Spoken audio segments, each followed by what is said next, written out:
gets to put the costume on. And actors are like, as soon as they get the costume on and a prop to play with, they start to play. And that's exactly what he does in The Cell. He plays the part of being a lawyer. And what appealed to me about the play was, although there isn't the slapstick element of Laurel and Hardy, the two characters have similarities to them. And his audience is Fowl. He gives his Hamlet to Fowl, but he gives the audience his bottom. Fowl is a bit like Stan Laurel in that he's just eager to please this guy. He'll go along with whatever this guy says because he wants to please him, and that's a very kind of Stan Laurel trait. Whatever Laurel Ollie wants to do or says, he'll go along with it, and that's one of the things appealed. Would you like to hear some Latin? Well, only if you had the time. Actus non sit rus, nisi mens sit rea, filius nullius in flagrante delecto. Understand it? Well, I'm no scholar. Oh, you most certainly are not, but I had to be. We all had to be in my day. Then we'd sit for the examinations. Smalls, mods, greats, trippers, little girls week after week, rowing men fainting. Indian students vomit. Well, obviously with a comedy there's a timing, but I think with a lot of comedians, to get comedy, they look at how people behave and people's mannerisms and things like that. Comedy is about observing people, and I think that's one of the key things that can help with creating characters. And you are a man of very little education. oh, that's true. Yes, one only has to glance at you. Those curious lobes to your ears, the line of your hair, the strange way your eyebrows connect in the middle to see that you're a man of very limited intelligence. Well, agreed, quite frankly. You think you killed your wife. Well, seems to me. No, Mr. Fowler, let us look at this objectively. On questions of birdseed, well, I have no doubt you may be infallible. But on a little point like this, might you not be mistaken? Don't answer. Well, why not, sir? Before... He's waited years, in fact he's waited his whole career for this one moment. And unfortunately, he's been, where they sit in the court, he hasn't been in the most advantageous position for years and years and years. And so when they've done the selection, he's never been picked out. But on that particular day, one of the barristers is ill and he gets his seat, the optimum seat.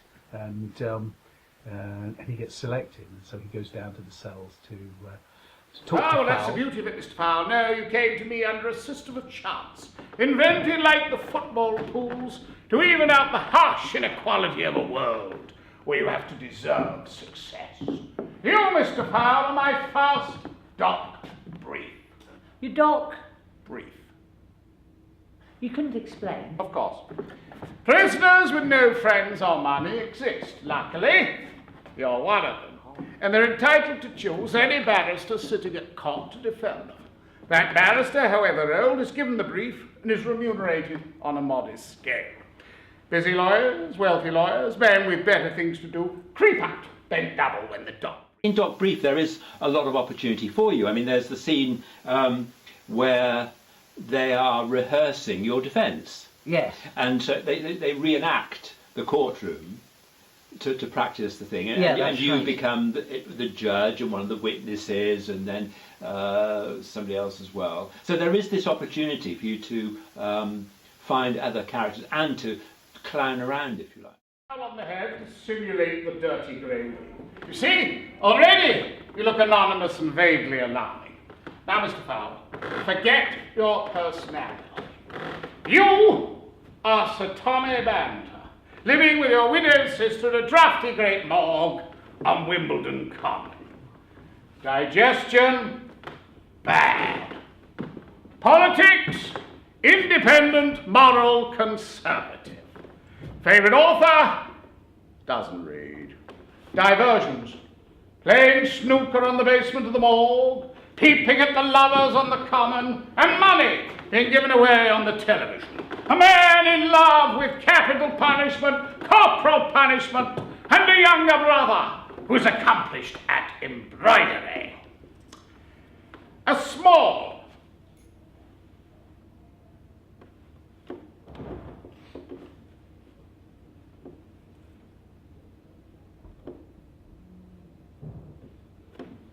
Alarmed man, frightened of the great dog he lives with to give him the air of a country. I don't think those things want to be done seriously. Oh no. I mean, it's definitely a comic play, but I shouldn't then morph into Tweedy at that point. But also, I think it's creating that believability. I think in this character, not thinking, oh, that's Tweedy trying to be someone else. So, Well, first of all, you've got to find the excitement of firstly getting the brief. But under all that is the sadness that actually all that work, all that training, all that waiting hasn't done him any good whatsoever.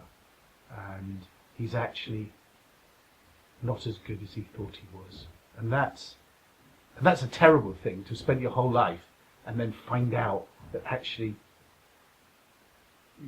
you're no good. And he describes in the play, you know, all the hard work he's had to put in to get where he is today. And actually, he knows the job, he knows the business, he just can't deliver. And whether it's because he's totally inept, or whether it's because he just hasn't had the chance to practice and use his skill. It's like being an actor. If you come into drama school and you don't get a job for 35 years, you're not going to be very good, are you? It pleases you, my lord, members of the jury. I should have said. If it pleases you, my lord, members of the jury. I should have said. Members of the jury, is there not one of you that craves peace? Craves peace. The silence of an undisturbed life, the dignity of an existence without dependence, without jokes. Have you never been tempted, members of the jury? I should have said. Members of the jury, you and I are men of the world.